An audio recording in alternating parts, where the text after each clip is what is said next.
Jujur. Oke, Andi Umul kenapa? Sakit.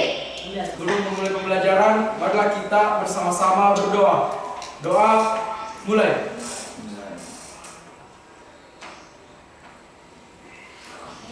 Masuk di pembelajaran, pertemuan sebelumnya kan kita sudah masuk di materi ini. Materi apa yang kita pelajari sebelumnya? Tentang apa? Genetika. Ada yang bisa menjelaskan kira-kira dalam pembelajaran substansi genetika itu apa yang dipelajari? Oke, angkat tangan ya. Oke, silakan. Dalam substansi genetika kita akan mempelajari kromosom, gen dan Sebelumnya juga saya sudah memberikan tugas ya untuk membuat gambar-gambar menyusun daripada gambar-gambar yang terkait dengan substansi genetika. Yaitu membuat DNA, ada kromosom dan ada yang gen dan ada lagi yang tambahan ya untuk perbedaan RNA dan DNA. Apakah ada kendala dalam menyelesaikan tugas tersebut? Ada. Semuanya sudah selesai? Sudah. Jadi untuk hari ini kita akan mempresentasikan apa yang sudah saya tugaskan. Menyusun gambar dari struktur gen, DNA, dan kromosom. Kemudian menganalisis fungsi gen, DNA, dan kromosom serta menganalisis perbedaan DNA dan RNA. Jadi untuk hari ini kita akan menjelaskan berbagai materi yang sudah saya jelaskan. Yang akan kita dapatkan ketika kita mempelajari materi ini, itu kita bisa mengenal sebenarnya substansi genetika yang ada pada makhluk hidup. DNA terdiri atas dua rantai yang tersusun nukleotida atau ikatan antara fosfat, gula, dan basa nitrogen. Molekul nukleotida berupa gula dan fosfat saling terikat memberikan bentuk dua untai rantai panjang yang spiral yang disebut sebagai double helix pada DNA. Basa-basa nitrogen melekat pada molekul gula fosfat sebagai tulang punggung dengan ikatan kovalen. DNA merupakan rantai molekul yang berisi materi genetik yang khas pada setiap orang, tidak hanya pada manusia, tapi pada semua makhluk hidup melalui DNA. DNA bisa bermanfaat untuk menunjukkan perbedaan satu organisme dengan organisme lainnya. Bisa diperhatikan? Bisa. Akrosentrik, di mana sentromernya terletak di dekat ujung kromosom, dan submetasentrik kromosom, sentromernya dekat pada salah satu ujung, dan metasentrik, sentromernya terletak di tengah-tengah kromosom. Jadi penjelasannya akan dibacakan oleh Roja Fitra. Yang pertama yaitu metasentrik. Metasentrik adalah tipe kromosom yang memiliki sentrosom tepat di tengah kedua lengan kromonema. Sentrosom yang di tengah membuat kedua lengan kromonema sama panjangnya dan membentuk huruf F. Selanjutnya yaitu submetasentrik. Submetasentrik adalah tipe kromosom dengan sentrosom yang berada lebih dekat dengan salah satu lengannya. Hal ini terlihat pada gambar di mana salah satu lengan kromosom sedikit lebih panjang dibanding lengan satunya. Selanjutnya yaitu akrosentrik. Akrosentrik adalah tipe kromosom dengan sentrosom yang berada sangat dekat dengan lengan P kromonema. Hal ini berarti lengan kromonema akan jauh lebih panjang dibandingkan dengan lengan P-nya. Dan yang terakhir yaitu telosentrik. Telosentrik adalah tipe kromosom dengan sentrosomnya tepat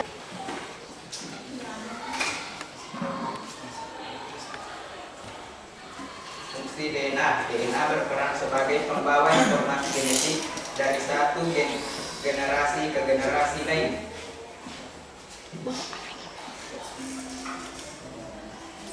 Nah, baik, di sini saya akan menjelaskan tentang struktur DNA. Nah, yang pertama struktur DNA itu terdiri dari fosfat. Di sini kami lambangkan dengan bentuk T. Nah, kemudian S ini adalah gula pentosa.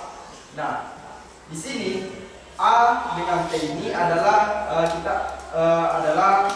basa nitrogen, di mana basa nitrogen ini terdiri dari purin dan piridin. Nah, purin ini terdiri dari adenin dan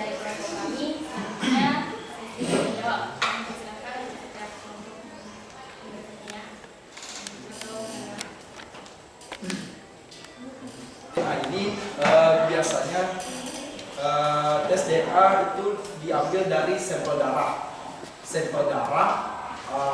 Ada juga dari potongan rambut. Nah, bisa juga dari air liur kita. Nah, tes DNA ini, manfaatnya bisa dijelaskan Bapak di sini.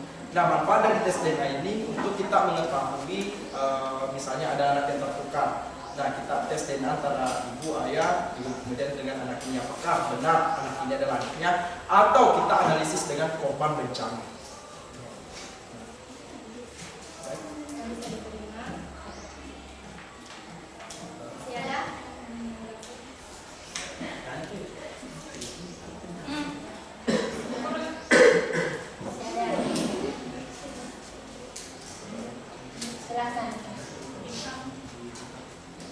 Ada suatu basa nitrogen di sini.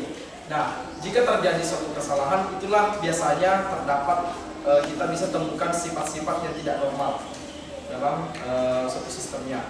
Nah, hal ini juga bisa dipengaruhi oleh tubuh atau lingkungan.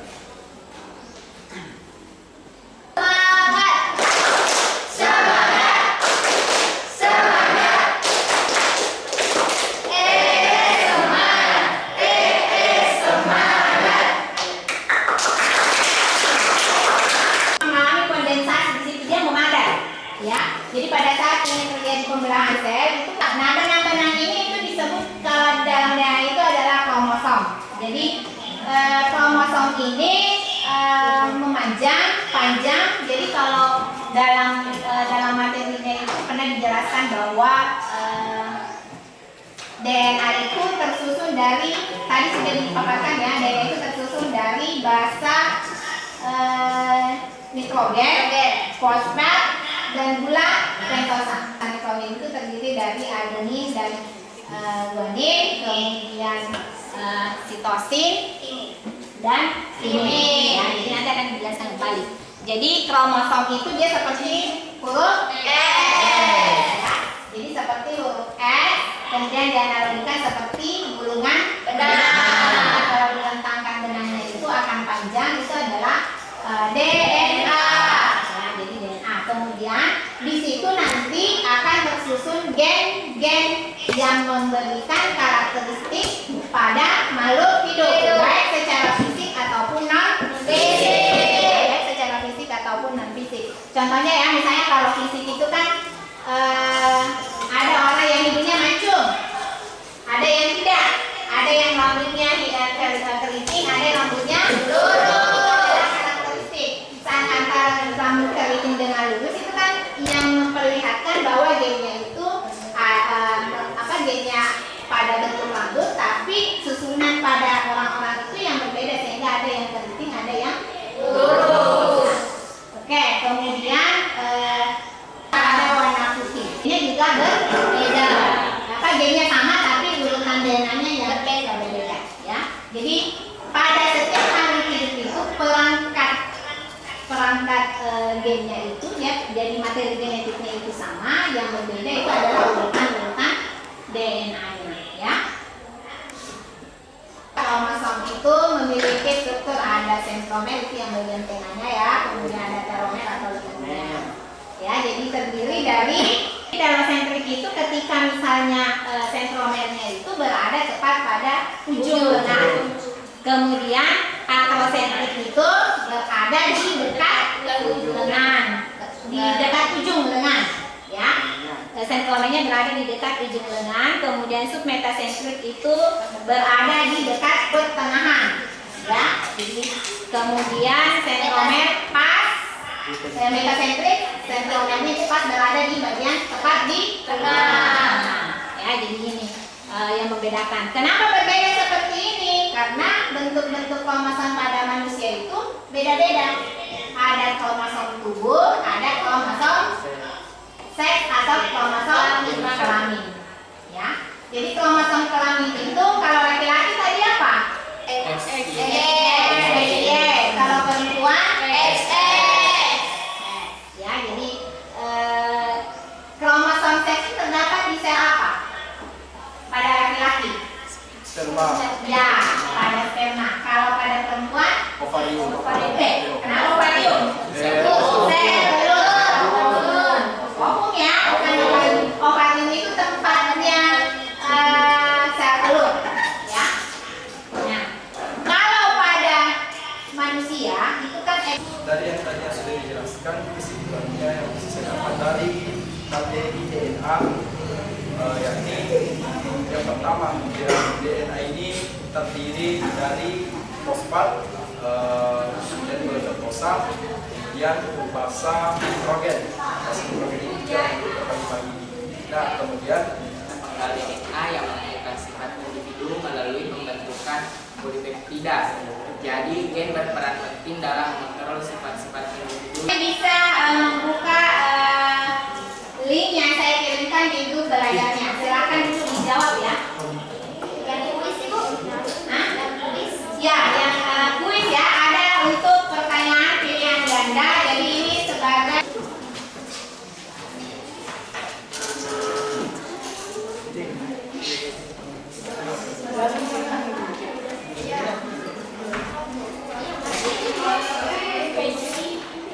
kuisnya. Silakan buka refleksinya kembali. Di situ ada pertanyaan lagi. Kemudian saya meminta satu orang nanti ada yang merefleksikan pembelajaran hari ini.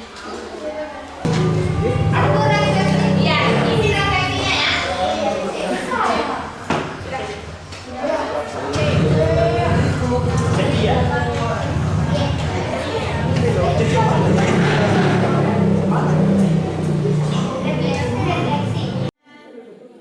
Setelah refleksi sudah diselesaikan.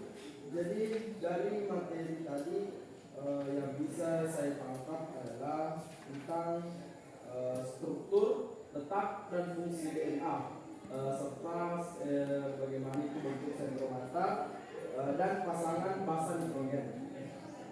Kemudian manfaat saya mempelajari materi ini. Nah, manfaat yang saya dapatkan itu saya telah mengetahui bagaimana bisa ayah atau ibu dapat mirip dengan anak-anak. Saya berikan apresiasi kepada kelompok 4. Menurut saya produknya bagus, kemudian presentasinya bagus. Tepuk tangan dulu untuk kelompok lain juga semuanya sudah bagus ya, sudah bagus, namun perlu ditingkatkan. Oke, untuk pertemuan berikutnya kita akan belajar tentang replikasi DNA. Jadi mohon Anda untuk membaca materinya supaya kita bisa masuk ke pertemuan berikutnya di replikasi DNA. Oke, silakan ketua kelas untuk mengakhiri pembelajaran kita hari ini. Perhatian seluruhnya. Sudah siap? Gerak. Salam kepada ibu guru. Assalamualaikum warahmatullahi